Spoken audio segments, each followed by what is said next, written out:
How's it going, Comedy Calendar fam? Art Roche here, and I'm very very happy to have a very special guest with me today. Off the bat, I already messed things up. He already had me bust out laughing. Guys, everyone here in the family, please clap it up for our new friend, NEMR. Hey, you nailed it. Let's go. Hey, what's going on? Everybody, how's it going? Oh man, NEMR, thank you so much for joining us here. I know you're going to be coming down to South Florida July 17th at the Miami Improv. Yeah. Is this going to be your first time here in South Florida? No, I've been to the Miami Improv a few times now. I think this is my third time at the venue. But it was like one time was pre-COVID. And then the next time was like 3 years later. It's been disjointed because of, the world keeps collapsing. But that gives good material, I guess. So I'll take it. But yeah, I'm happy to be back, man. I love that venue.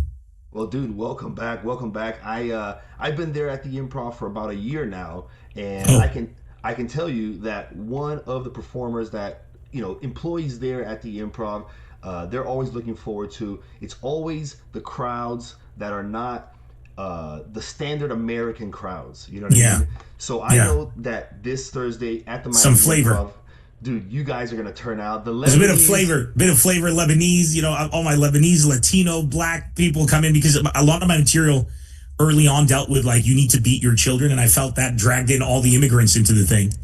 And then and that makes it a fun crowd. And then the white people come as well because we like to always kind of compare and contrast with white culture. And often when you're an immigrant, white people do it in a very calm, orderly, organized kind of way. And then we do the chaotic kind of way. And there's a lot of comedy in between the two of that. So it's a lot of fun. Well, I mean, I think that describes very, very well. You're known as a comedian who's known to be able to perform from Boston to Beirut. I mean, your comedy translates, your style, your material, the premises that you bring up are really universal things that it works with every single audience. Let me ask you, I know you started things off in Beirut and as a child, and then you went to San Diego and you kind of started your early childhood there?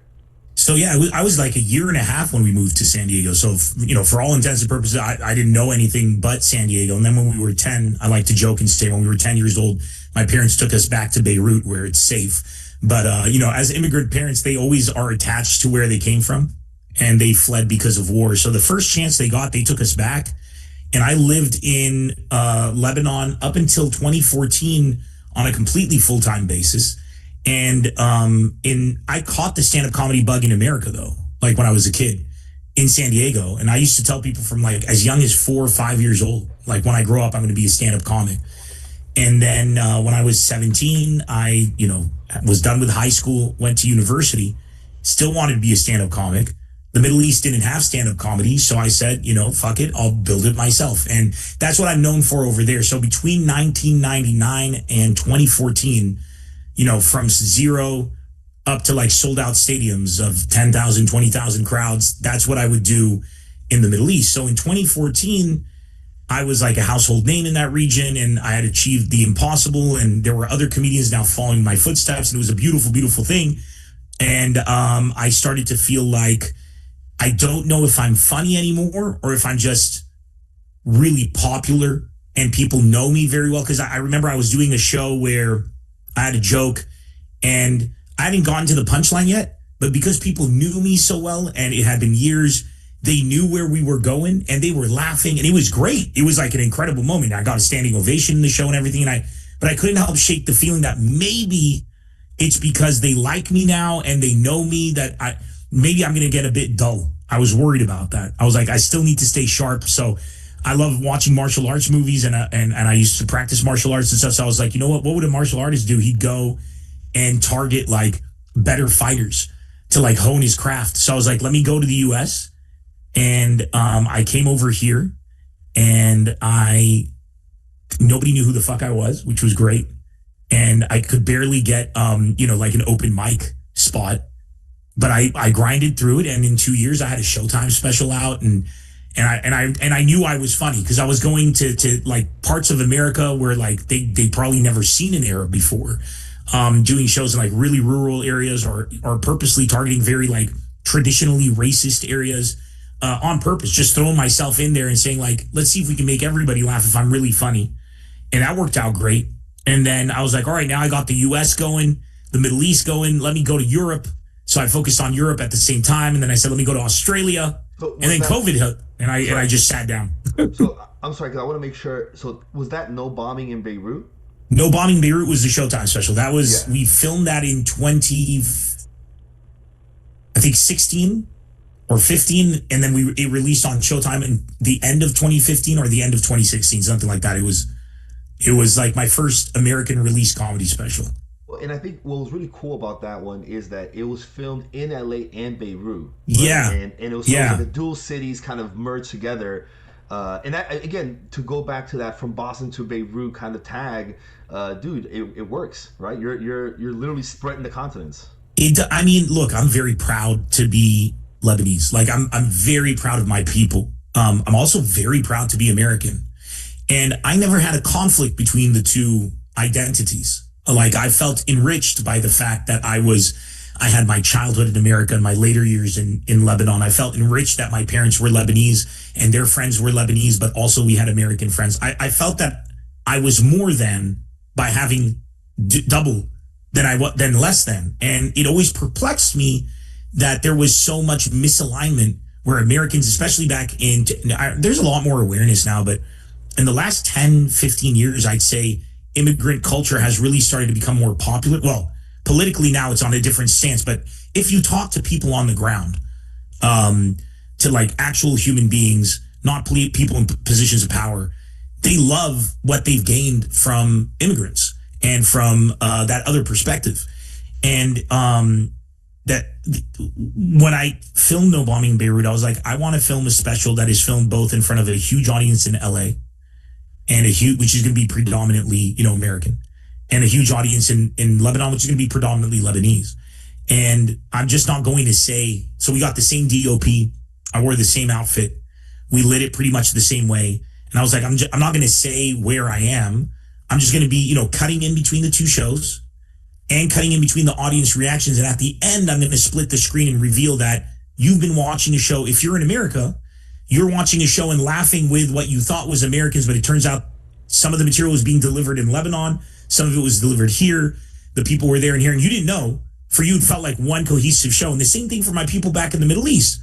Like, it's one cohesive show. And I felt, put your money where your mouth is, put in the extra effort. And you've been saying that, we're all a lot more alike than we are different. So just show it. And I thought I'm very proud of that special, especially because I had to fight nobody wanted to fund it because it was expensive. So I paid for it myself. I put all my savings into it, took a bit of a loan, and we produced it, filmed it, edited it, which I always thought was funny, edited it. But yeah, we edited it and did the color grade and everything here in Hollywood.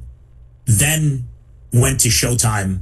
My manager went to Showtime and was like, I have something I want to show you guys, and handed it over. And we got the order the next day. And they said, send it in and we'll see if it can pass, QC quality control. They didn't make a single change. They loved it. They aired it, and it was like a huge, huge success. I'm really proud of it. And I had people in my team that were like, hey man, you're wasting your money. Nobody cares if you film it in Lebanon, just film it here. The material's strong enough. And the one remark that Showtime came back with, which I loved, was, we love this special so much, especially because of the fact that it's filmed in that was like, for them, it was like, there's so much here. So it's available now on Amazon. Amazon since bought it, so people can watch it there. I'm really proud of it. But that was an amazing experience. Dude, I think the energy at the end of it, because the big reveal, it's like, it's more than just a comedy special. Right? Yeah. It gives you way more than what you would normally expect. And I think since then, a couple of other comedians have kind of, never as far as that, but there's definitely been some... It's been, because you kind of Chris Rock did it before me, where he was cutting in between. He did a tour and he had several shows where he would cut in between, but the purpose of it was just like, hey, I'm here and here and here, and I'm selling out here and here and here, which I'm not shitting on. That's like an amazing achievement. But the purpose wasn't like, I want to show culturally that we're the same or something like that. So when I went to the drawing board to film it in that vein, I definitely drew inspiration from what Chris Rock had done and seen how he had done it. And I noticed there that they were purposefully avoiding crowd shots to make it seem more cohesive. And I was like, okay, like I realized then that would definitely be an issue. And I was like, okay, so if Chris Rock with his team seem to have some kind of difficulty there, let's walk into it with the eyes open and see how we're lighting this, what kind of cameras we're using, what kind of settings, that we can really nail that cohesion visually. Because I know what it feels like. The thing is, I direct my own specials, so I know what it feels like on that stage. So when we come to get the crew together and the lighting and whatever, I know I know if we hit it or not. So it helped out a lot, and it was really great. I edited that one myself, so I was really happy with how it came out. Venue selection, I'm pretty sure you had in mind scouting already. You knew. I knew which venue I was going to do in Lebanon, because at the time I was doing like huge shows. So we wanted to do a slightly smaller show, which was 6,000 people. So we filmed it in the one place for that. And in Los Angeles, I wasn't nearly that famous yet. So I knew I couldn't do more than 2,000. So I went to, there's a venue at the Staples Center called LA Live. And that was a really nice venue. It had the same feel of distance. You know, that's what I was kind of looking at. Like, if I wanted to take a crowd shot, I wanted it to be layered. I wanted to make sure that if we put in a tight crowd shot in a 6,000 person, you can still see the person, and then behind them there's like layers of people, right? So here we needed at least like a 2,000 person venue, so that was perfect. It worked out great. So and once you know the reveal, if you rewatch the special, you can tell. You're like, oh, okay, yeah, like that one. This is definitely. Sometimes you'll be like, I think that's LA, but for the most part, you're like, okay, now I know what to look for. But in the first part, you're just laughing, you're having a good time. It's tough to tell. And that's how you know it's the story's told well. You know what I mean? It's it's like the subplot of the movie. It's like the Sixth Sense, where it gets to the end, and then it's dude. I come from, like, when I grew up here, it was the '80s, and stand up then was filled with people who were trying to do more than just make you laugh, right? Like, you had Richard Pryor, who is a reaction to Bill Cosby, where Bill Cosby was like super popular because he was super clean cut and digestible for the masses. And Richard Pryor was opening for Cosby, and then he got pissed off and he just went off and did his own thing. And then when he came back, he was unapologetically black culture. And he wanted to prove that black culture is American culture. And he was the first one to really do, white people do this, black people do that. Like, that format was really pioneered by Richard Pryor. And the criticism against Richard Pryor was that he cusses too much. And people loved Cosby because he was clean. And the irony is, Cosby turned out to be the rapist. You know what I'm saying? Like, and I love that. I'm sorry, Cosby, the what? What happened with Cosby? The rape. Cosby turned out to be an enthusiastic assaulter. And wow. And you ended up, and I love that comedy is so truthful that the comedians that I followed as a child, whether it was Bill Hicks, George Carlin, Lenny Bruce, Richard Pryor, all who kind of stood for something, turned out to be really exemplary kind of human beings. Yeah. And the other ones that I drew from, right, are, Cosby turned out to be terrible, but he was a huge influence. I mean, you couldn't deny that as a comedian, the guy was a titan just by the strength of his delivery, right? Steve Martin was a big influence on me just from the performance standpoint. Woody Allen was his stand-up. A lot of people don't know he used to do stand-up. It was, so in the 80s, this is what I was listening to. And I always found it funny that, from the batch of comedians who were there purely for entertainment, which was Steve Martin, Woody Allen, Bill Cosby, and a few others, there was a high percentage of sexual assaulters in that one. And then from the people that really influenced my hunger to make it more than just I distracted you for an hour, but to give you more in the comedy special, they turned out to be really dope people. So when I wanted to do No Bombing in Beirut, I felt that if I'm going to put out a special, it has to be more than just this. So I made sure that the material was killer. That's why my whole team was like, just film it in LA in a club, it's going to crush. I was like, since we got that locked, what else can we do to make this worth people's time? And I opened up the show with Kennedy's speech where he says, ask not what your country can do for you, but what you can do for your country. But then I continued the quote because it's actually a full quote written by a Lebanese author back in 1913 during an Egyptian revolution. But the speechwriter for JFK took the quote and reduced it to that. And JFK said it and created this great American moment. So I put the full thing and then I just wrote the words, we are at our best when cultures collide. And then the special begins, and at the very end, you reveal the split screen. So I wanted people to be able to watch that and to feel like, especially in today's day where like we have this regressive culture towards the value of immigrants in America. Specials like that I'm proud of because it reminds you that it is when our cultures collide that the intersection of perspective is where we become more than, right. Not, and yeah, so I'm glad I made the decision I did. So yeah. And now I'm here talking to you, so it seems to be working out. Dude, and no, we started before. I think maybe I started recording, but we started in talking about how, as individuals, societies, cultures, as you overcome certain adversities, it adds to the maturity. It adds to the even artistic expression. It adds to the overall experience of what it is to be human. Yeah. So I think it's I mean, it really does, man. I mean, dude, stand up is a barometer of where society is. Like when we stand up in front of a crowd and we're talking, if they're laughing, we're connecting. If they're not laughing, we're not. It's such a brutally intelligent art form that can't be faked. I could sell a painting today for $50 million if I find the right people who want to launder money, right? But you can't fake laughter. Like it's the one art form where if I'm a human being who has a really catchy song, I could have 10 albums that suck, but one incredible song and I'll sell tours, right? But as a comedian, if I'm incredible and people watch No Bombing in Beirut and they're like, this guy is fucking amazing, the next time I have a show, they're gonna buy tickets, call their friends, rally everybody to come and hear me say absolutely nothing they heard before. Like they want you to reinvent yourself every single time. And that means you as a comedian need to be a human being. You have to evolve. You can't do the same shtick. Your crowd grows with you. Right. And your body of work is your existence, and your existence is this incredible art form that you're giving the world. There is no more romantic, beautiful adventure, in my opinion, on this earth than stand-up comedy.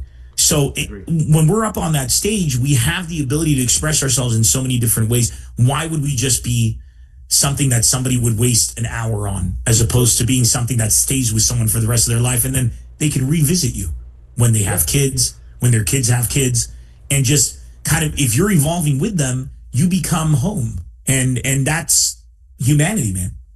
Well, let me ask you, so why isn't love the answer? Oh, love isn't the answer because that's very funny. So that's my other special after No Bombing in Beirut. I had specials before No Bombing in Beirut, but they had a bunch of Arabic in them because they were in the Middle East, and it was English, but my punchlines would be in Arabic because it's a multilingual society. So the ones that I would recommend to the Western world, definitely No Bombing in Beirut. Love isn't the answer. It's not only that love isn't the answer, it's that hate is the answer. And that's because I live in the real world, man. And it's very important, though, that I clarify in the special with hilarious stories how when two people are in love, right? You don't need to teach them anything. They want to be with each other. Like if you and you can't explain it. When I met her, I was cooked. Like it was done. And this is somebody who, before that moment, meant nothing to me because I didn't know they existed. And when you fall in love with someone, you naturally look out for that person. You're naturally in awe of that person, and you're going to be together. But when people don't want you to be together for, let's say, religious reasons, your different religions or cultural backgrounds or whatever, right? Societal backgrounds. People who are in love fight to stay together. But they don't fight to stay together because they love each other. They already loved each other. That's not what they're fighting. That didn't change. They're fighting to stay together because they hate being apart. They can't live without each other. And the distinction is very powerful there because when we're confronted in a world with hate, when there's racism, bigotry, xenophobia, homophobia, these are hate-fueled doctrines, not based on logic. You can't confront the hate with the love. If somebody says, NEMR, you're an Arab, therefore you're a terrorist, therefore I'm going to ruin your life and your family, I don't sit there and confront that with love. I confront that with hate. But the hate isn't I hate that person. I don't hate that person. I understand that person. My hate is disciplined. And the message behind Love Isn't the Answer was a bunch of hysterical stories from suicide bombings to murder, very dark material as a source to show how through the hatred of that situation and the discipline of that hatred, like blind hatred is dangerous.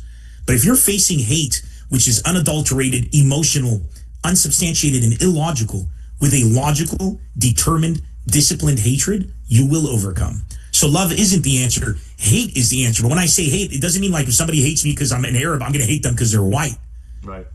If they hate me because I'm an Arab, I'm going to hate the fact that they feel that way. And I'm going to make sure that I change that. Not because I care about the validation of the white man or of the black man or of the any man or woman on this world. It's because I don't want to be in a world where that emotion is okay. Because I want to bring a kid into this world. I have a responsibility towards my child that he can look back or she can look back or they can look back and say, my dad stood for something to make my world better. Right now, we can blame our parents for a lot of shit. And unfortunately, a lot of our problems are because they were selfish. But why were they selfish? Because they had to, they weren't privileged enough to know the benefits of looking forward. Right. They didn't have the benefit of being able to.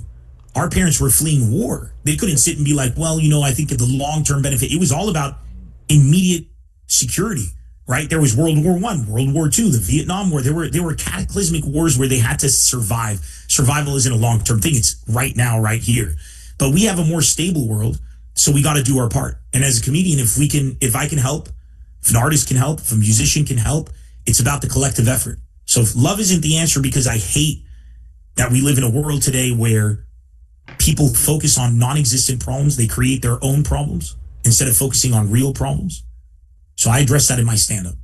And I lose fans because some people come into my shows expecting me to be one political affiliation or another. And they're upset that I'm not fighting their fight for them. But they're not fighting a fight that I care about because their fight is fake.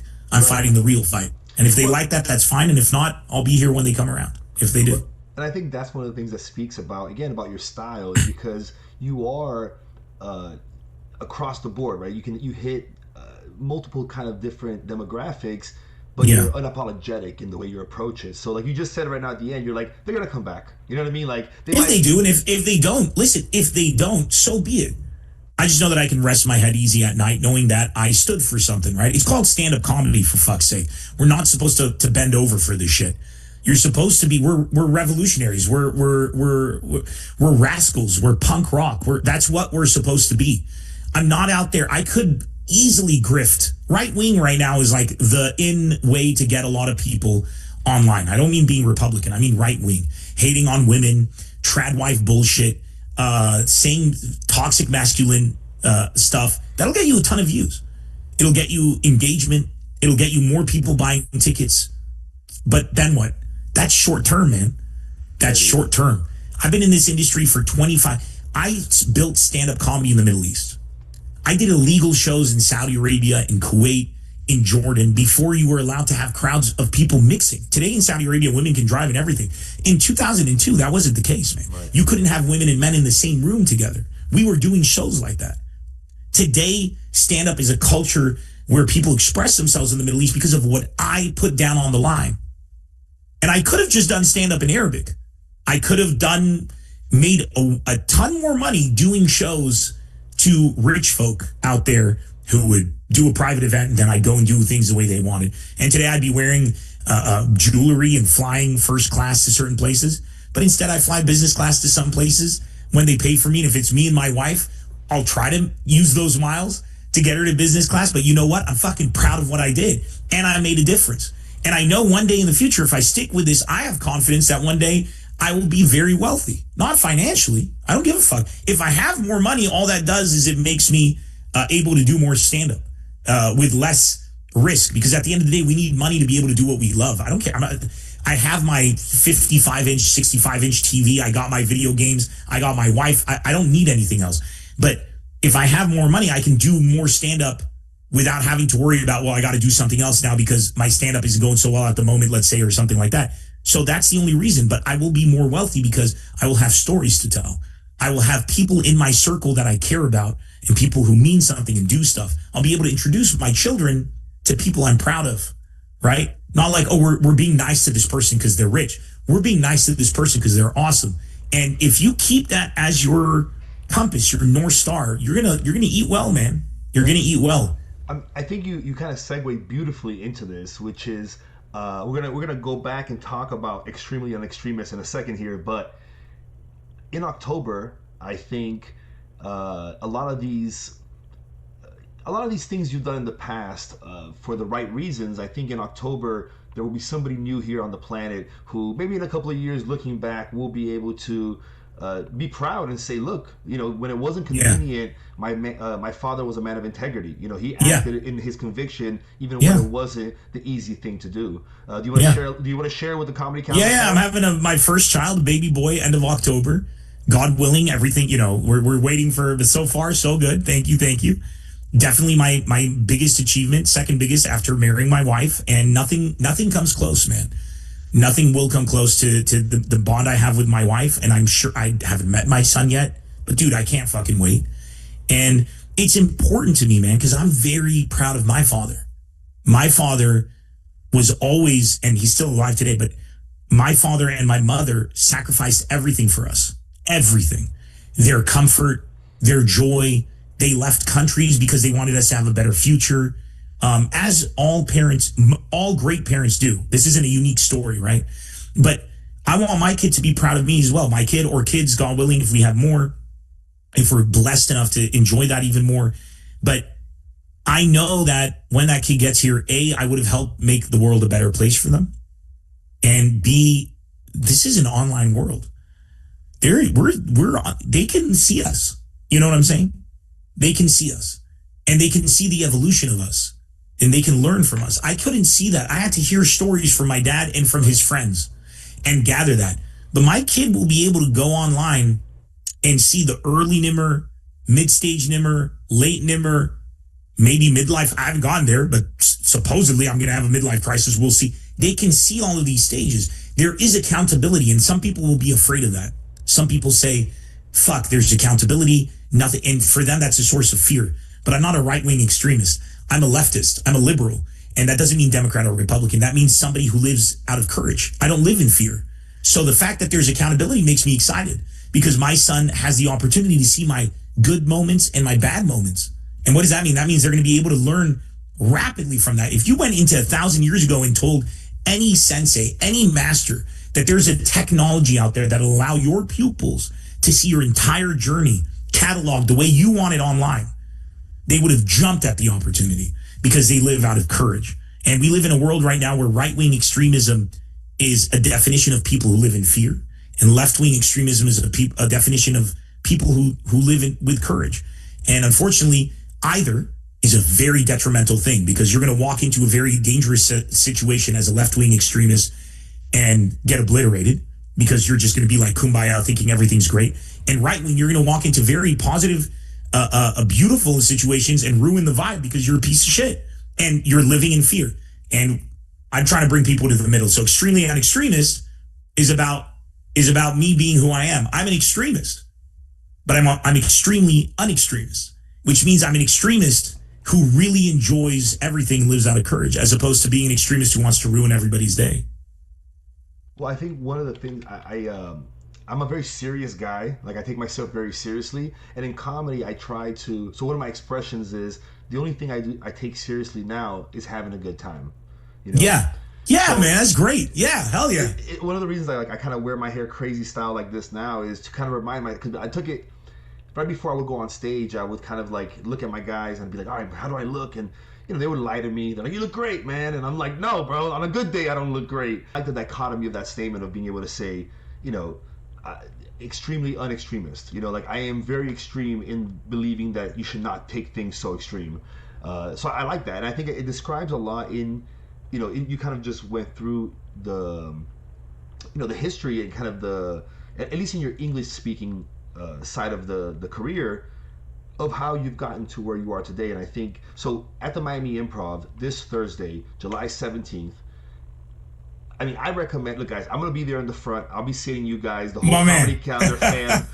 Sebi's not here with us tonight, but he's going to be there as well. So anyone coming out to the show, you're going to see me. I'll be there. Ask me if I'm Lebanese. Yeah. I'm not Lebanese, but ask me if I'm Lebanese. You look so Lebanese, it's not even funny, dude.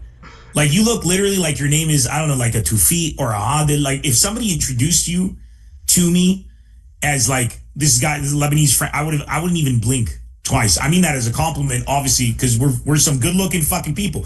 And you were saying earlier that you were like you do your hair and whatever the way that you do it. You got cut off by the my internet went out, but man, you're a good looking dude.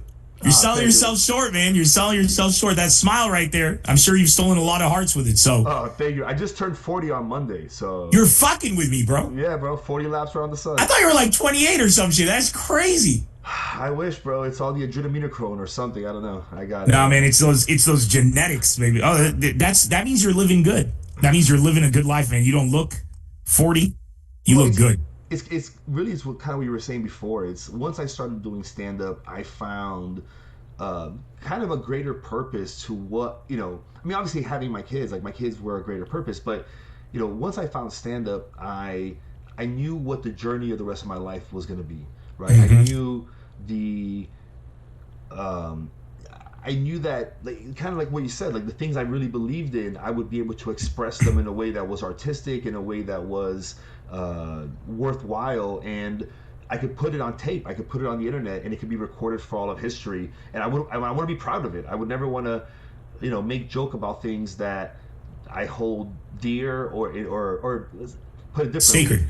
Right, or it's not. I think you should be able to joke about anything, but there's certain Oh yeah, things but that I but don't not for feel. you, maybe. Right, I don't feel skillful enough. Like, for example, like Mm. my mom passed away. Right, like I started Oh, stand up comedy because my mom passed away.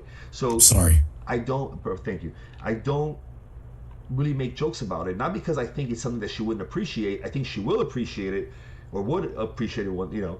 I think I just need to have my skills be at a point where I can approach it in a way that's artful enough to make it worthwhile. So there's certain Brother, comics.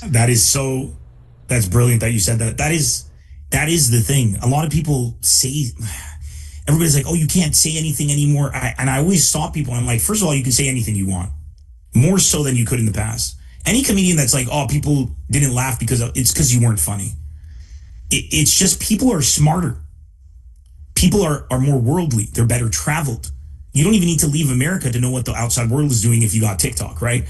The education level is higher. The cultural level is greater.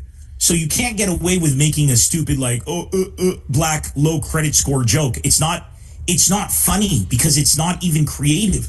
Where's the punchline? But I guarantee you, when I've seen gay comics on stage, they do some of what would be considered homophobic material.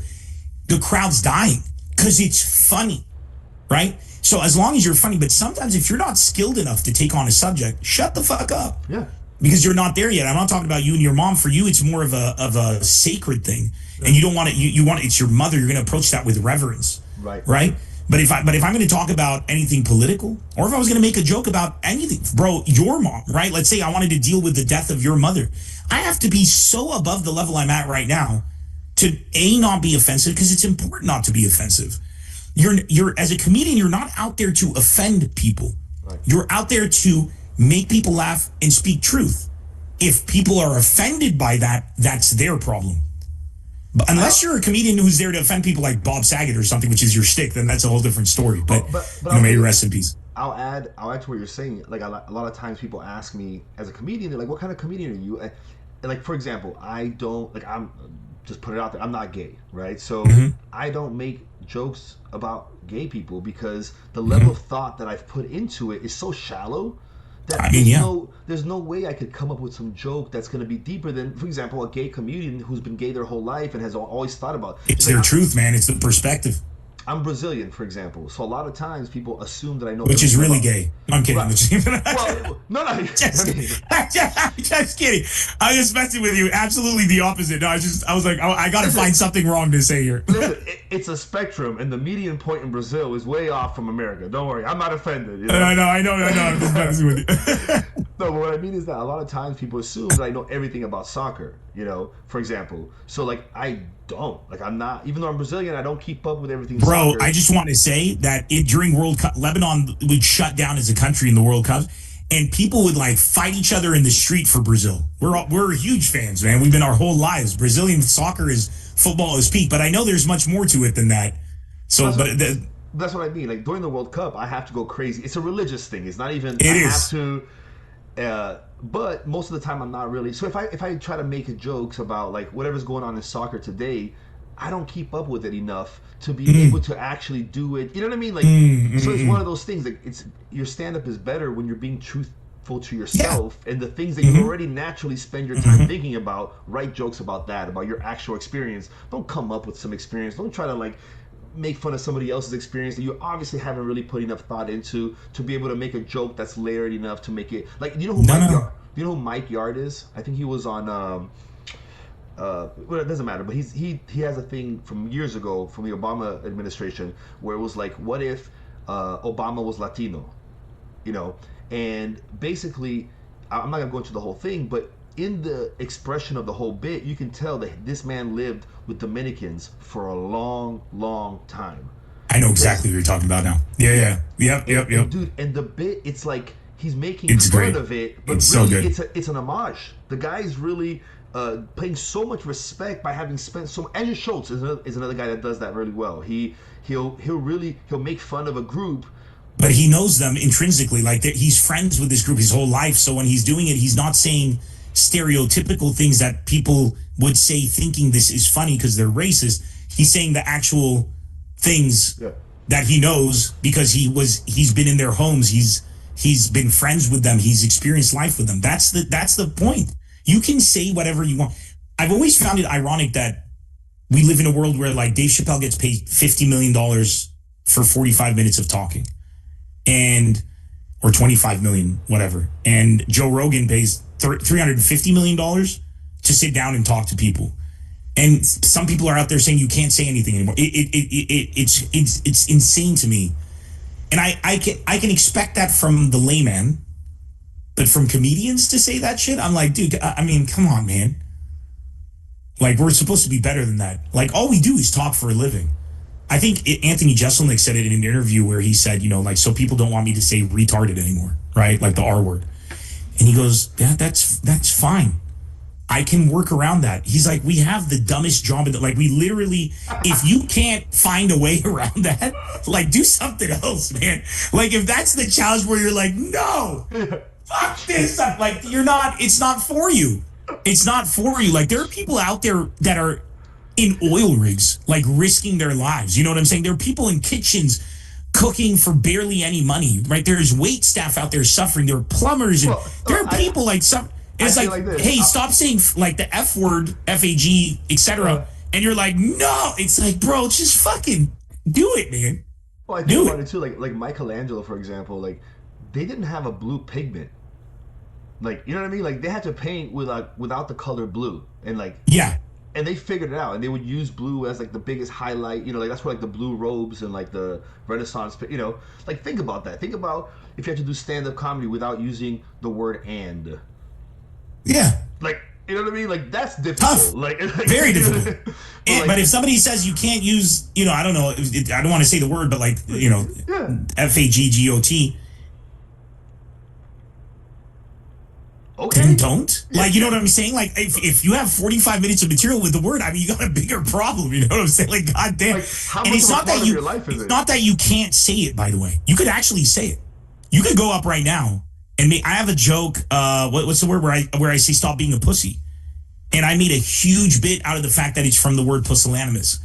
And like I go into this like long tirade about like, oh, and just to clarify, it's really funny. Like I was able to say it. It just really needed to be funny. But if your punchline is like stop being a fag, like that's not a. Do you get like it's just like that's your punchline? That's what you're working with? That like even I wanted to say it in this moment just to kind of demonstrate that it's like. It's not that brilliant. Like this isn't like a work of Fyodor Dostoevsky where you're like, oh, this is Crime and Punishment. I'm gonna have to give up because it's just like you need to be a bit deeper. Or the person's gonna say it and the whole audience is gonna be like, yeah, they're like the use of the intonation of the word. You have to. You gotta be funny. And when you're in a world where you know in the palm of your hand you have a computer that is capable of doing things 50 years ago people needed 50 years to do, there's a higher level. People are smarter, better, more adapted to the world we're in. You got to be at that level. Yeah. And that's it. You just got to be better. Well, and it's not better to use outdated terms. It's weak, it's lazy, and it's pathetic. Well, and I'll tell you how taking that shortcut, and you know, this is one of my heroes, so I'm going to criticize a master here. Like, the first stand-up special I ever saw was Eddie Murphy, Raw and Delirious. Yeah. Huge. And when you go back and you watch it, the guy's a master. The execution's amazing.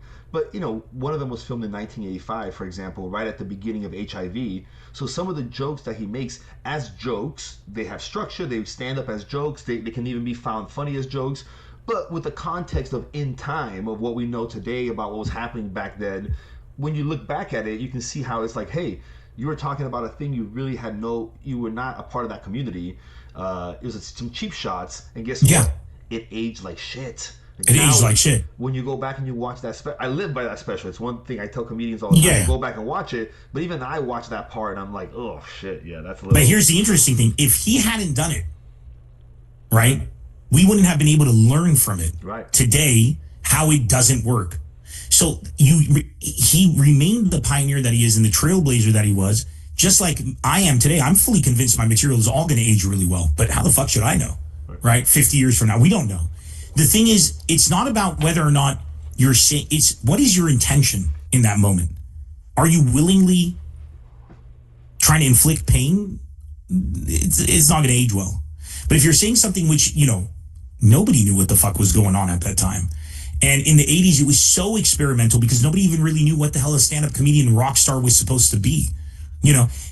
At that moment, it's excusable because it's not like he's since then become J.K. Rowling, right?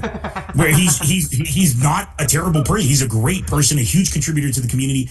And you can respect what he was doing at the time. He didn't turn into a Bill Cosby. So looking at it, you're like, oof, but that's so important that he gave you that lesson. And that's what I'm talking about. I don't think my kids are going to be able to go online and be proud of everything that I've done. But it's there for them to grow from so they don't have to go through it themselves. Eddie Murphy saved us from finding out that material isn't going to age well. Do you get what I'm saying? Yeah. So there's some undeniable truths that you can't forgive, like Bill Cosby using date rape drugs. We knew that it was wrong. We knew it was wrong thousands of years ago. So that's not that. But to use material that is outdated, I'd like to look at the intention. And B, if Eddie Murphy was still doing stand-up, I would bet my house and all the money that I have that he would have addressed it in a hilarious way, and it would have been a part of his evolution as a stand-up on stage, period.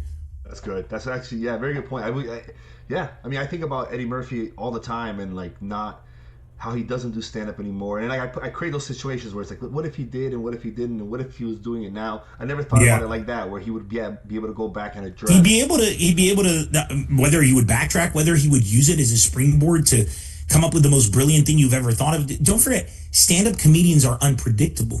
And the things they bring up and the way they address topics, it changes. When Chris Rock did his bit about making bullets super expensive, about gun control, where he's like, we shouldn't make guns more expensive. We should make each bullet cost $5,000, right? Terrible impression, but you got my point. That changed all of our brain chemistry as comedians because we learned from that a pattern, a way of thinking, a way of analyzing a situation and going left field or right field.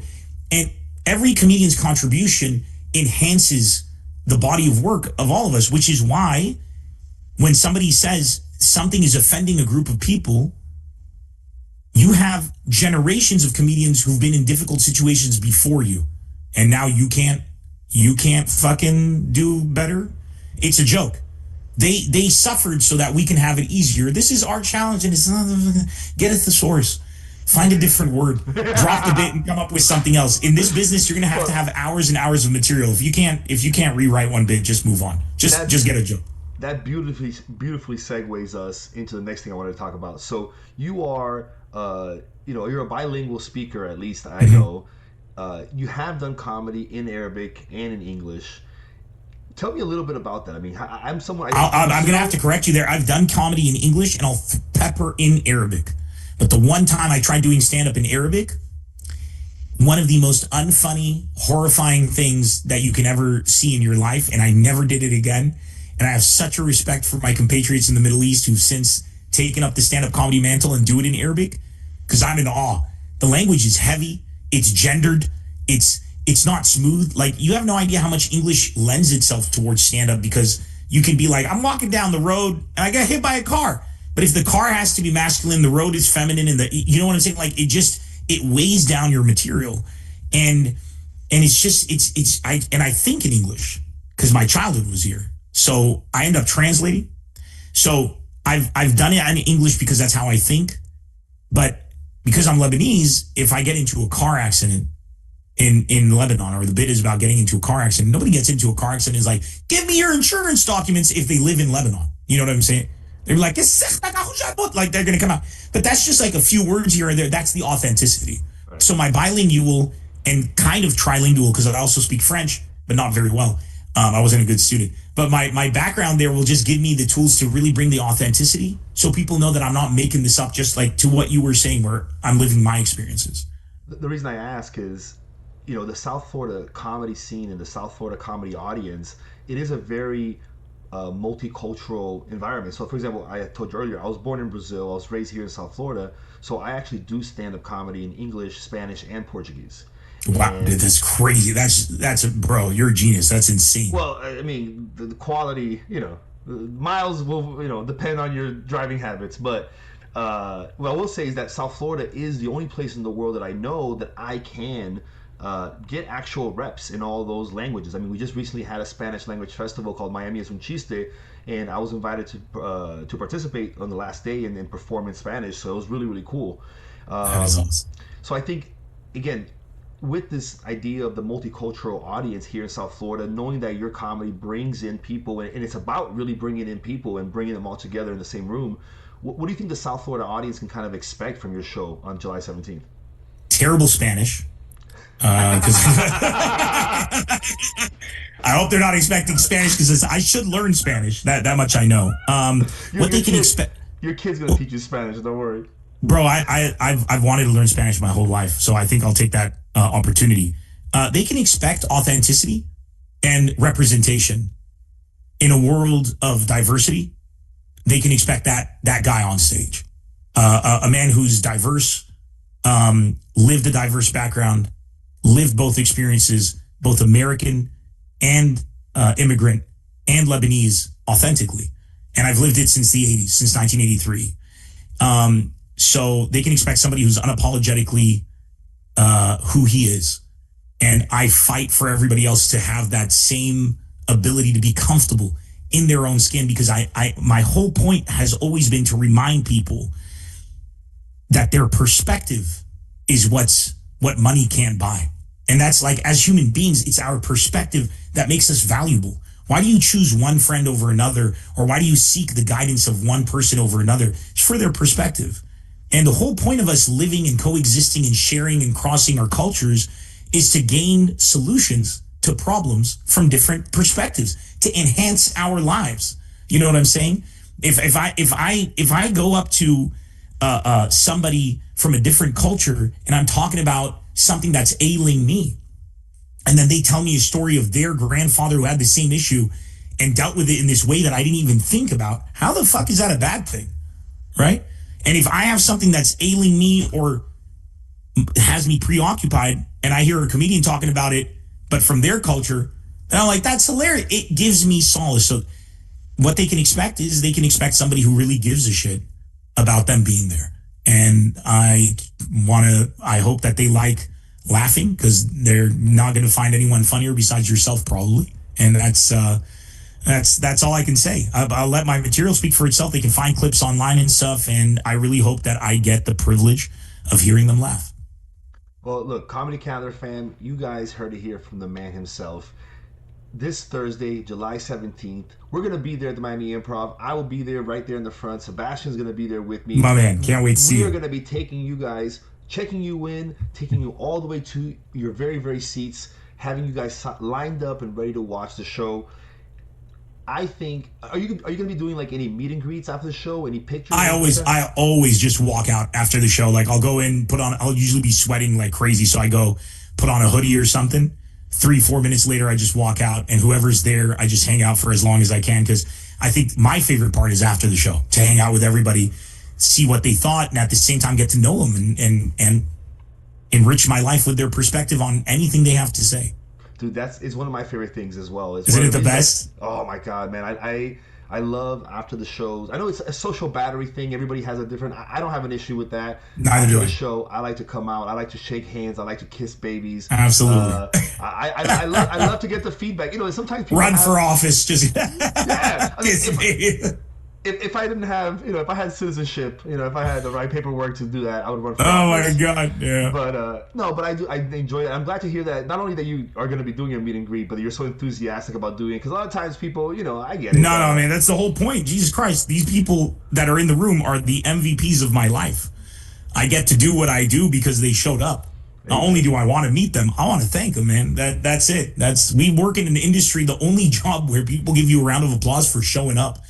Can you imagine like an engineer comes to the office and there's like people like, my man, thanks for coming out, and here's your salary in advance. We haven't seen your work yet, but here's your salary in advance. Get the fuck out, man. We are the most privileged, lucky people in the world, and if somebody's still hanging out after the show, I'm going to be thanking them. You guys will know at the Miami Improv, our security team, they're the best. They'll help take pictures. So if you guys are coming out to the show, hang out. Afterwards, you know, obviously we're going to be able to hang out and say hello. Are you bringing anybody with you? Any features, any guests that are going to be performing with you? So I asked the club to. I'm not bringing anyone myself. I always ask I like to meet the local talent. So I asked the club to like recommend anyone if they can or whatever, and they said they'll get back to me. Sometimes I go out without. I just go on stage because my show runs about 90 minutes. Oh, so okay, depending on how their time, I might end up with nobody open. I don't know. We'll see. well, that's awesome. Can't confirm at the moment. Well, guaranteed, if they do have any kind of host, which will probably at least get you a host, just somebody. Yeah, just to bring me up, maybe. Yeah. It will be one of our friends, one of the comedy calendar friends here that we always shout out, and you know, I'm actually going to be making some calls after this to figure out who it is if they've already picked somebody. But always the best. I mean, the talent out here in South Florida, and they really know how to get that crowd. Every time I've been there, it's always been. I love doing that because if I'm going to bring my own people, I'm not meeting anyone new. No new perspectives. You don't grow. You know. Gonna be so, guys. Again, July 17th, Miami Improv. Come out. If you go to MiamiImprov.com right now, you can still buy tickets. Again, if you buy the tickets, just message me in the comedy calendar. I'm gonna be there in the front. You have any questions? Where do you park? How much our drink? Whatever the question is, I'm right there to answer those questions. Hit me up on the comedy calendar page. You know I'll take care of you guys. I'll have Sebastian there to seat you. I'll be there to seat you as well. It's gonna be a great time, my friend. NEMR. One last thing for the people. Can't wait to shake your hand, man, in person. This was a great time. And for the people, the last thing that I would tell them is whatever this man is telling you to do, you should do it because he's got a heart of gold. Appreciate you having me, man. I can't wait to meet you in person and thank you in person. Bro, thank you so much, man. And I can't wait to see you again. And this Thursday, we'll definitely be meeting in person. Yes, sir. Thanks so much, brother. Take care. Likewise, brother.